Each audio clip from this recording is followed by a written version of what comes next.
Hello everyone, welcome back. This is Karen Sullivan of Soul Symbols Astrology. Happy holidays to those of you who are celebrating.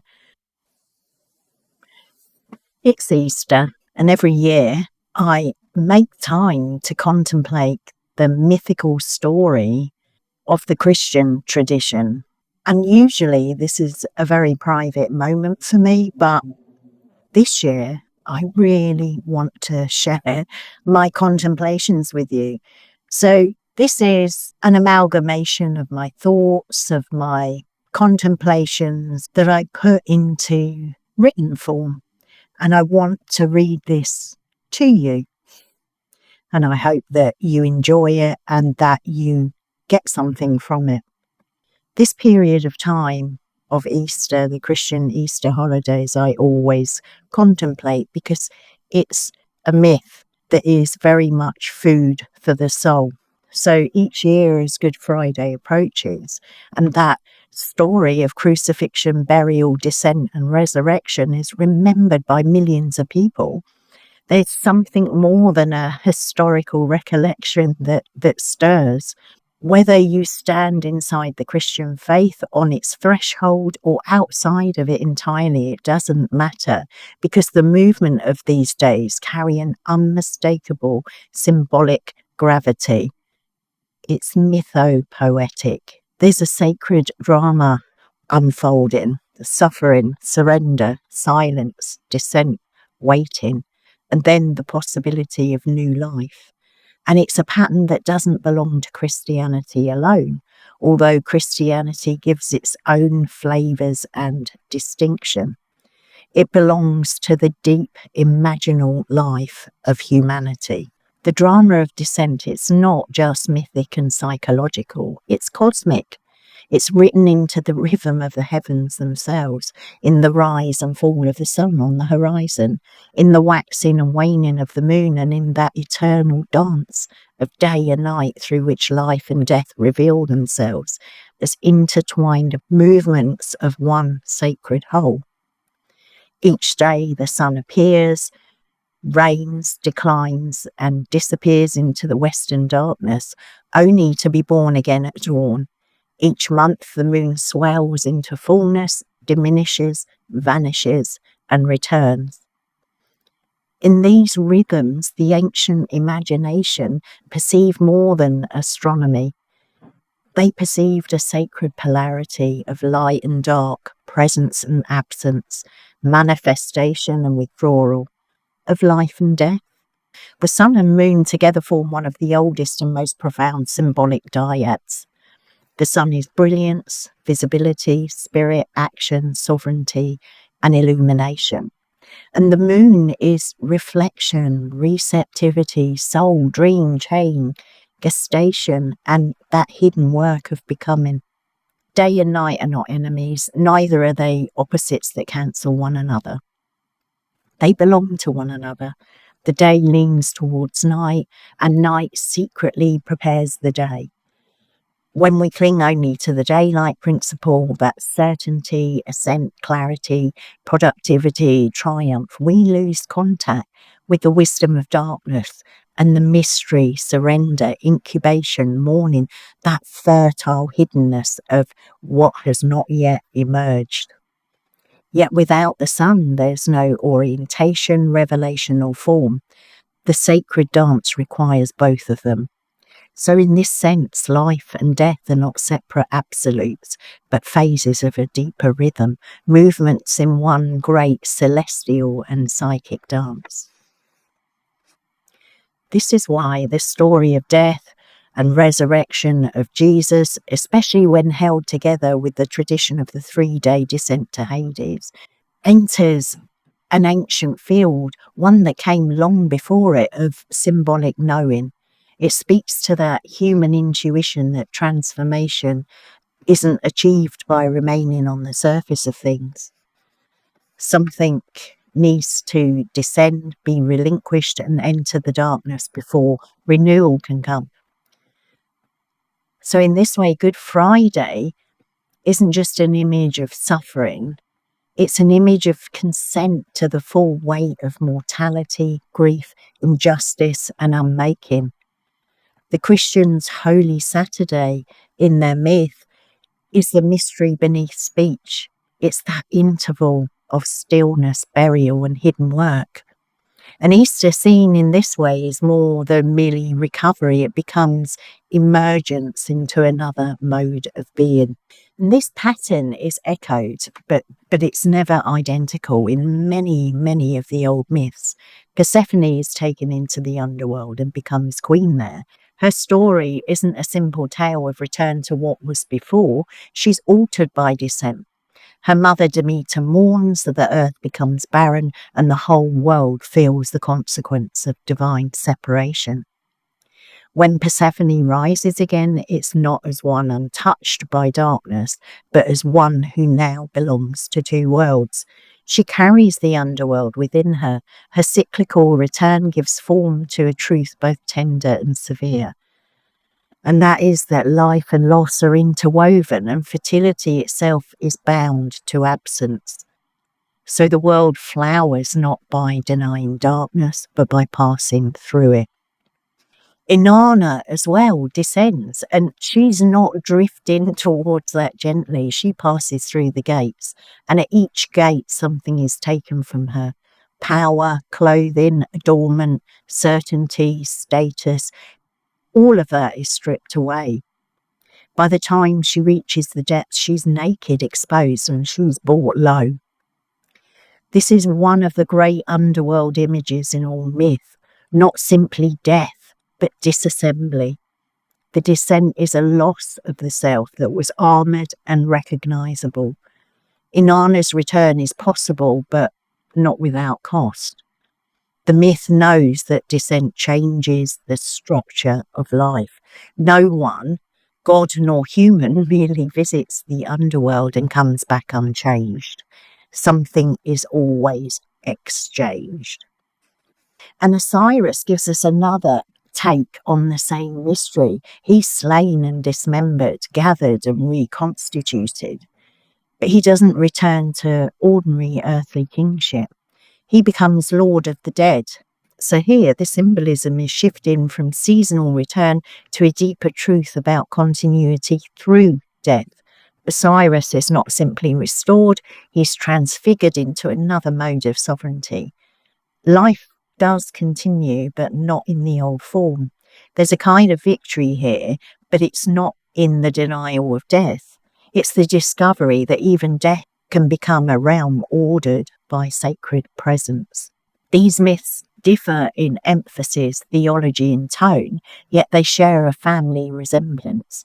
Each one tells us that descent is not an accident on the edge of life, but part of life's profound language. The underworld is the place of grief, loss, surrender, powerlessness, hiddenness, ancestral memory, and the truths that can't be met in the bright and defended surfaces of ordinary consciousness. So to descend is to be confronted with what the daylight self would rather avoid. And yet the myths don't present this descent as meaningless annihilation. Again and again, the dark below is shown to be a place of transformation, revelation, or reconstitution. And the Christian myth receives this pattern and deepens it in a particular way. Christ doesn't merely symbolize the cycle of death and return in nature. He enters death fully. The descent to Hades imagines divine life going into the place of the dead themselves, into the sealed chamber of human estrangement, grief, and finality. Mythopoetically, it is as though the deepest light enters the deepest enclosure. The underworld is no longer only a place one fears, it becomes the place into which redemption itself dares to go. The harrowing of hell in the old Christian imagination is the image of divine love refusing to remain at the surface of suffering, breaking even the gates of death from within. And this gives the Christian Holy Saturday, in between the Friday and Sunday, a particular contemplative power. It's the day between, the day when the world appears unchanged, when God seems silent and when nothing visible has been redeemed as yet. But the deepest work is taking place here. If Good Friday is the wound and Easter is the dawn, this Saturday is the hidden chamber where transformation ripens in darkness. In human terms, it may be the most recognizable part of the whole pattern. Most of us know what it is to live in that suspended interval, after loss, before renewal, after the ending and before meaning has emerged, when that old self has died but the new form hasn't yet taken shape. It is the liminal space. Here again, that celestial symbolism deepens the contemplation. Good Friday bears something of the setting sun. The visible light descends, the world darkens, and what seems sovereign is given over to the horizon. So that holy Saturday of the Christian myth belongs to the moonlit interval, the vigil of the night, the time when consciousness is asked to endure uncertainty, silence, dream, and the hidden gestation of something that cannot be seen. Easter dawn is the return of the light, the sunrise, but not just as a repetition here. It's the light after darkness has been entered fully, the sun rising over a world forever changed by what has passed through the night. The tomb itself becomes a threshold between these worlds, grave and womb at the same time, the chamber of unmaking and the place of concealed becoming. This is why myths matter so much. And that's not because they offer an escape from reality, but because they allow us to contemplate reality at another depth. Myth and symbolism, whether conventionally called religious or not, give form to experiences that exceed ordinary explanation. They offer images through which we can reflect on grief, desire, surrender, identity, mortality, hope, and transformation. A myth is a story about gods and goddesses and ancient beings, but it's also a mirror in which the soul can recognize its own processes. It invites contemplation, and through that contemplation, self-reflection. And there's something more here that emerges. Sacred stories are not contemplated only by isolated individuals. They're carried by communities and repeated through ritual, art, prayer, liturgy, memory, poetry, and song. When millions of people over centuries contemplate a sacred moment such as Easter or the descent of Inanna, something accumulates around it. We could call this collective energy, collective memory, a psychic field, or my favourite is a reservoir of symbolic depth. However we name it, whatever we call it, these stories become charged by long attention.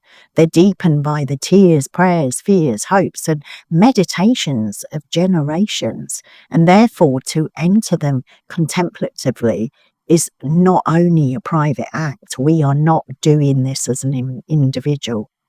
It's stepping into a stream of human meaning already made dense by devotion and reflection. And this is true not only of Christian symbolism, but of mythic symbolism more broadly. Persephone, Inanna, Osiris, Christ, each has been contemplated, mourned, enacted, painted, sung, spoken, and inwardly lived by countless people. Their stories, therefore, they're not inert relics from the past. They become living symbolic vessels. They carry accumulated layers of reflection, devotion, and psychic participation. They become meeting places between the personal soul and the collective imagination. In contemplating them, we're not simply thinking about a story. We are entering a field of meaning shaped by human attention over centuries and millennia. But this doesn't mean that every myth is saying the same thing or that religions are interchangeable. Persephone isn't Christ and Inanna isn't Osiris. Their differences matter. yet each opens a door toward the same profound human recognition that loss may conceal transformation, that descent may be initiatory, that darkness may hold a secret fertility, and that what returns from the underworld is never quite what first went down. The self that has passed through grief never returns untouched. The soul that has passed through silence will never speak in quite the same way, and the god, goddess who descends becomes a mediator between worlds. So to contemplate Good Friday alongside Persephone, Inanna, or Osiris isn't to flatten them into one generic formula. It's to let them stand in an imaginal conversation, because together they whisper that life is more mysterious than the bright surface of achievement and control. They remind us there are seasons when the soul is taken below and language fails, where identity is stripped and the world appears barren, when we stand in that space between death and dawn. Yet they also remind us that the underworld is not only negation, it's a realm of encounter where hidden truth is faced and where a different kind of life can begin to stir. And the dance of the sun and moon is telling us this every day, every month, every year. There is no dawn that hasn't passed through night, no spring that hasn't passed through winter, no resurrection or awakening, as it's termed in modernity, that hasn't first entered the grave. The setting sun and the emerging moon, the blackness before dawn, the return of the light over the horizon, all become part of the great symbolic language through which the soul intuits that death and life are not two sealed realities, but that they're two movements within one sacred whole. Day leans into night, and night guards the seed of day. The sun descends, the moon comes up and keeps vigil, and the horizon becomes the threshold where loss and renewal continually meet. In that sense, the sacred work of Easter is not belief in a miracle long ago.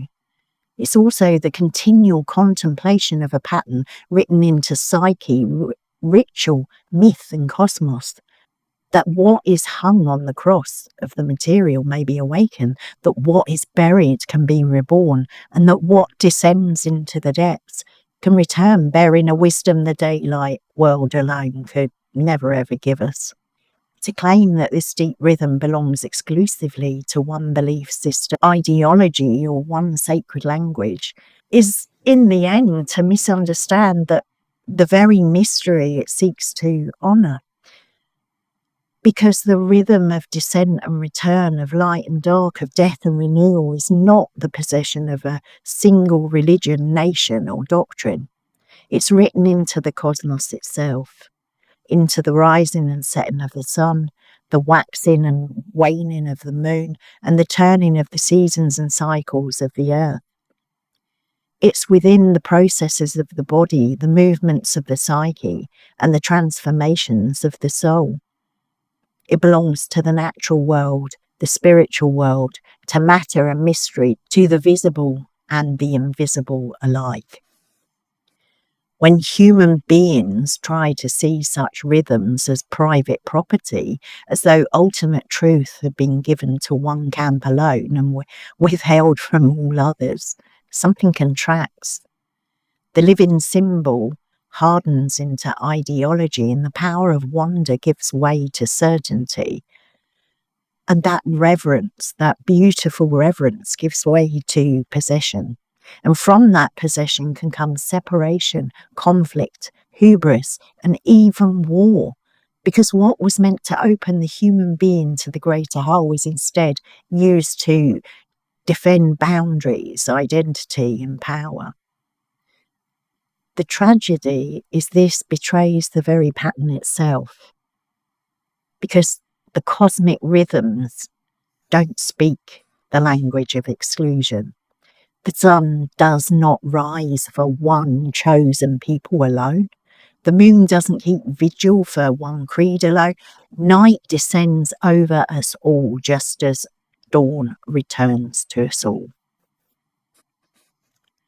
But I'm not saying here that all traditions are identical, nor that their differences should be dissolved into some vague sameness. Their forms, revelations, symbols, and teachings matter deeply. But beneath and through those differences, a universal language is moving. The shared participation of life in rhythms greater than the isolated self or people group. To contemplate these rhythms deeply doesn't mean becoming less faithful, but perhaps humbler. To recognize that no single mind, institution, or system can contain the fullness of what the cosmos is always revealing. To contemplate these rhythms deeply doesn't mean becoming less faithful, but perhaps humbler. To recognize that no single mind, institution, or symbol or system can contain the fullness of what the cosmos is always and constantly revealing. The moment we turn mystery into possession, we step out of the right relationship with it. Perhaps the truest response to these sacred patterns isn't conquest, but reverence. Not exclusivity, but participation, without the assertion that this belongs to us alone, but the recognition that we belong to something far older, wider, and wiser than any of our divisions. The dance of the sun and moon, of life and death, the descent and return, that reminds us that we're all participants in a shared and collective reality. To remember that may be one of the most necessary spiritual acts of all, in an age so marked by separation, conflict, and the will to dominate. Whenever we forget the universality of these rhythms, we risk worshipping our own reflection instead of the mystery that holds us all. If you want to read the blog, then pop on over to www.soulsymbols.co.uk, and the contemplation that I've just read out to you is over there on my blog. Thank you for being with me. If you're still here at the end, I really appreciate it. I wanted to share those contemplations, and I will see you back on Monday with the weekly astrology. Enjoy your holidays. I'll see you in the next one. Bye-bye.